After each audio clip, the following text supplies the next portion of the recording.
Assalamualaikum warahmatullahi wabarakatuh. Perkenalkan, kami dari kelompok 13 dengan judul Deteksi Tenaga Surya Menggunakan Artificial Neural Network. Dengan anggota kelompok, yang pertama saya sendiri, Titania Astra Jingga, yang kedua Adelia Natasha, yang ketiga Amelia, dan yang keempat Mutia Fadila Ramadan. Sebelum masuk ke materi, kita harus mengetahui apa itu Artificial Neural Network atau jaringan saraf tiruan. Merupakan upaya untuk mensimulasikan jaringan neuron yang membentuk otak manusia sehingga komputer akan dapat mempelajari berbagai hal dan membuat keputusan dengan cara yang mirip manusia. ANN dibuat dengan memprogram komputer biasa untuk berperilaku seolah-olah mereka sel-sel otak yang saling berhubungan. Next. Di dalam materi ini terdapat 5 bagian. Yang pertama, deteksi pembangunan variabel statistik model. Yang kedua, data. Yang ketiga, pemodelan deteksi tenaga surya. Dan yang keempat, hasil dan evaluasi model. Dan yang kelima adalah kesimpulan. Next. Baiklah, masuk ke materi pertama yaitu deteksi pembangunan variabel statistik model. Model deteksi terus ditingkatkan untuk menghasilkan perkiraan tenaga surya dan angin yang lebih akurat. Di dalam bagian ini, model statistik yang menggunakan kedua media non-pembelajaran dan pendekatan pembelajaran yang dijelaskan. Bagian A, model pendekatan non-pembelajaran statistik. Model-model ini menggambarkan hubungan antara prediksi radiasi matahari dari prediksi cuaca numerik dan produksi tenaga surya secara langsung dengan analisis statistik deret waktu dari data historis tanpa mempertimbangkan fisika dari sistem. Koneksi ini dapat digunakan untuk perkiraan di hasil tanaman di masa depan. Bagian B, model pendekatan pembelajaran statistika. Metode kecerdasan buatan atau artificial intelligence digunakan untuk mempelajari hubungan antara kondisi cuaca yang diprediksi dan output daya yang dihasilkan sebagai deret waktu historis. Tidak seperti pendekatan statistik, metode AI menggunakan algoritma yang mampu untuk secara implisit menggambarkan nonlinear dan sangat kompleks. Hubungan antara data input dan data output, kekuatan alih-alih analisis statistik eksplisit. Next. Dengan bantuan matematika terapan, backpropagation algoritma membantu melatih ANN untuk mengenali pola yang serupa. Di dalam konsep backpropagation, informasi mengalir dalam satu arah antara neuron dan kesalahan backpropagate dalam arah yang berlawanan.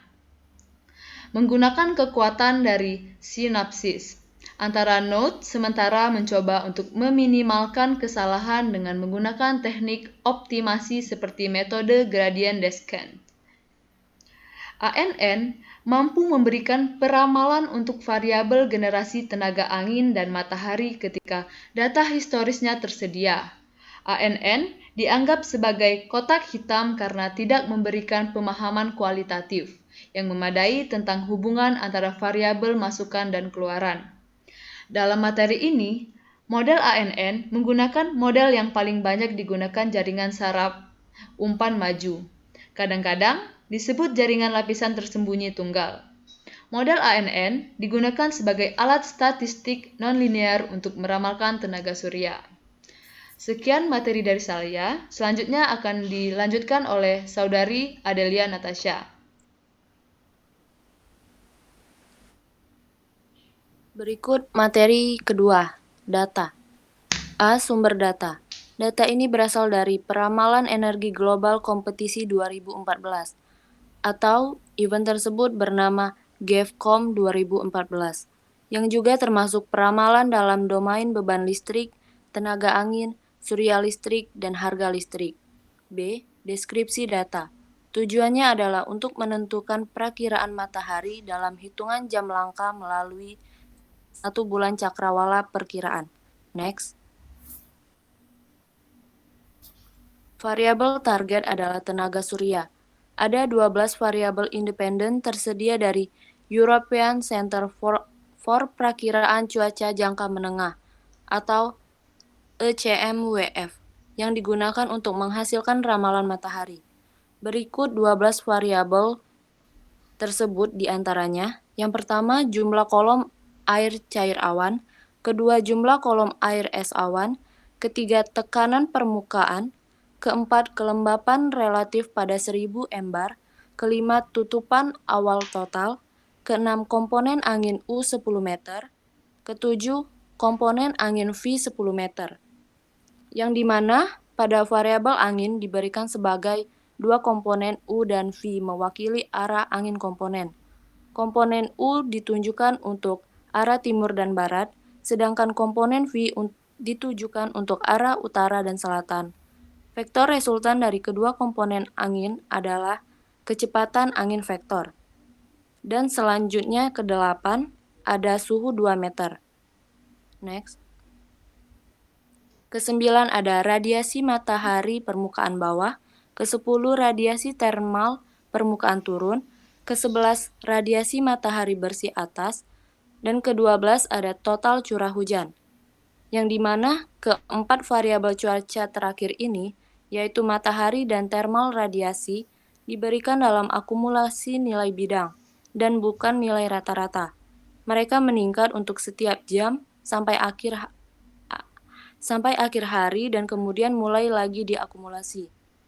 Sekian dari penjelasan saya dan dilanjutkan oleh Saudari Amalia. Next. Selanjutnya, materi selanjutnya yaitu pemodelan peramalan surya. Pada gambar di bawah adalah diagram dari alir pemodelan peramalan matahari umum. Next. Pada materi ini ada materi yang pertama, A. Data preprocessing. Data preprocessing merupakan langkah penting untuk menangani data agar siap untuk tahap analisis dan pemodelan. Berbagai langkah data preprocessing ditunjukkan pada gambar berikut. Next. Data preprocessing pada kasus ini untuk mendapatkan analisis data histori sebelum menyiapkan model peramalan, dan tersedia data histori berisi tentang surya dan 12 variabel cuaca. Pada gambar 3A, menunjukkan daftar data tenaga surya dan cuaca yang tersedia pengamatan. Bulan yang diasir digunakan untuk menguji model pertunjukan.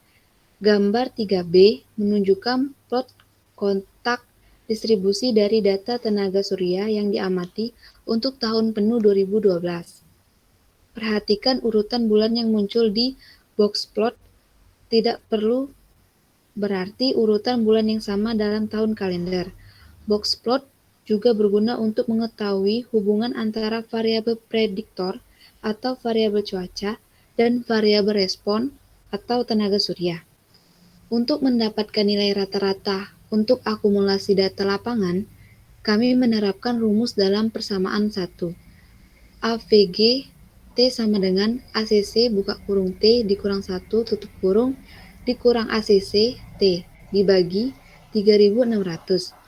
Di mana T adalah waktu dalam langkah jam, AVG dan ACC adalah rata-rata dan nilai akumulasi data masing-masing.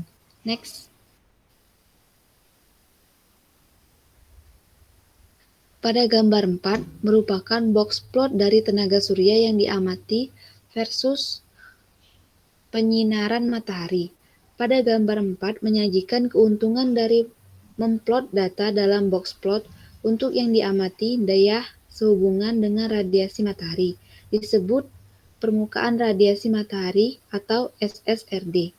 Box plot di sebelah kiri pada gambar 4 adalah untuk SSRD yang diberikan dalam nilai akumulasi J per M pangkat 2 sebagai penyinaran matahari pada suatu daerah tertentu. Plot di sebelah kanan adalah untuk nilai rata-rata radiasi matahari SSRD W dibagi M pangkat 2. Next. Yang kedua yaitu pada materi B, sensitivity analysis. Pemilihan variabel cuaca sebagai prediktor atau input variabel dengan memplot rumit karena ada 12 variabel prediktor untuk dipilih. Jadi korelasi dan analisis sensitivitas dilakukan untuk data historis untuk menyelidiki variabel yang paling efektif. Pada bagian sebelah kanan ada tabel 1 yaitu dari hasil analisis sensitivitas untuk setiap variabel input model jaringan saraf tiruan atau ANN. Next. Yang ketiga yaitu model breeding. Langkah-langkah utama membangun model peramalan ditunjukkan pada gambar 5. Dan pada kasus ini menggunakan MATLAB untuk membangun model ANN sebagai ditunjukkan pada gambar 6. ANN memiliki lapisan input, lapisan tersembunyi, dan lapisan output. Lapisan tersembunyi memiliki 15 node selain node bias, yaitu memberi makan ke setiap node di lapisan tersembunyi dan lapisan keluar.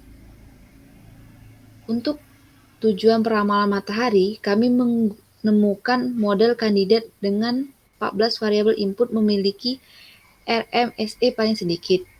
Untuk setiap kasus tercantum pada tabel 2. Lapisan tersembunyi dari ANN memiliki 15 node. Next.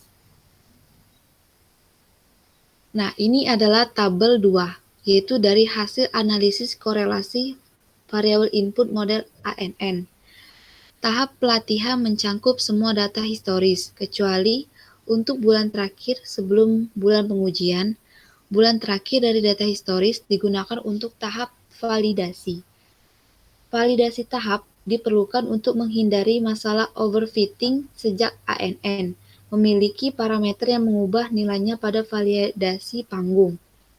Sementara itu, pengujian dilakukan untuk 2 kasus, yaitu menganalisis perakiraan tenaga surya dengan resolusi per jam untuk September 2013 sampai dengan Mei 2014. Sekian dari materi saya, selanjutnya akan dijelaskan oleh Saudari Mutia. Baik, saya akan melanjutkan penjelasan tentang materi tersebut, yaitu hasil dan evaluasi model. Pada tahap ini, mengevaluasi akurasi perakiraan dan kinerja model dengan plot dan grafik, Root Median Square Error atau RMSI, koefisien korelasi antara perakiraan dan tenaga surya terukur aktual, dan untuk tujuan perbandingannya, menggunakan model analisis regenerasi linier berganda dan model paramalan persistensi. Model persistensi diperoleh dengan menjaga yang sebenarnya output tenaga surya pada jam saat ini dan menggunakannya sebagai solar perkiraan daya untuk jam mendatang. RMSI didefinisikan sebagai rumus di bawah tersebut, di mana Y-topi adalah nilai perakiraan dari perkiraan tenaga surya dan Y adalah nilai yang diamati dari tenaga surya. Y-topi dan Y adalah nilai normalisasi kapasitas daya nominal solar sistem tenaga. Jika pelatihan dan pengujian model dilakukan untuk hanya siang hari dan menyaring jam malam yang memiliki NOR pembangkit listrik tenaga surya, RMSI dan koefisien korelasi L juga harus ditentukan untuk ini. Jam siang saja tanpa menyertakan jam malam.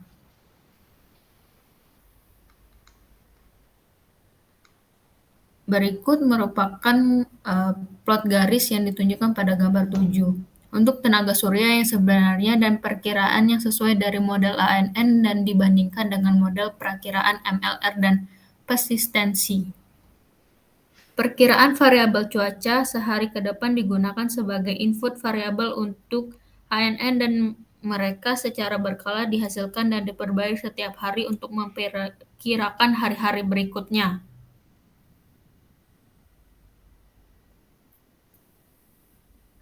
Lanjut, ini ditunjukkan pada gambar 8, yaitu aktual perakiraan diplot dengan plot sisa plot residual memiliki positif dan nilai negatif.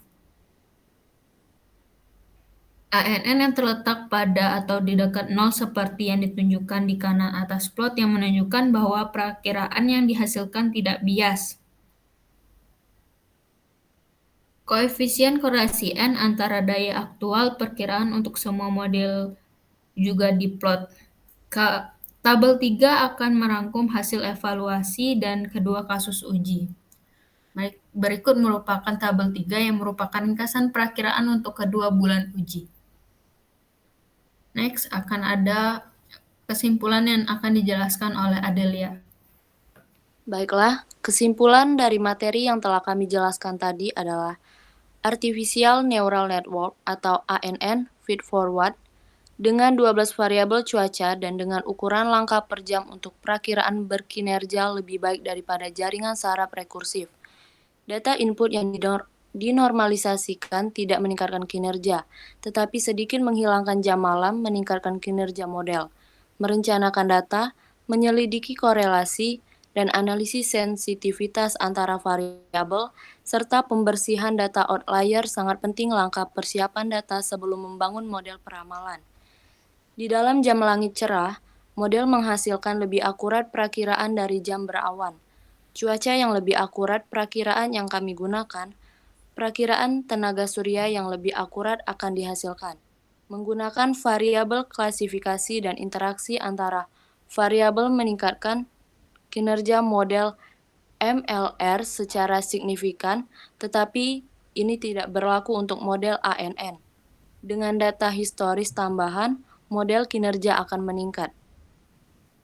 Baiklah, kembali ke moderator. Baiklah, sekian penjelasan dari kelompok kami. Apabila ada salah kata, kami mohon maaf. Kepada Allah kami mohon ampun. Wabillahi taufiq wal hidayah. Wassalamualaikum warahmatullahi wabarakatuh.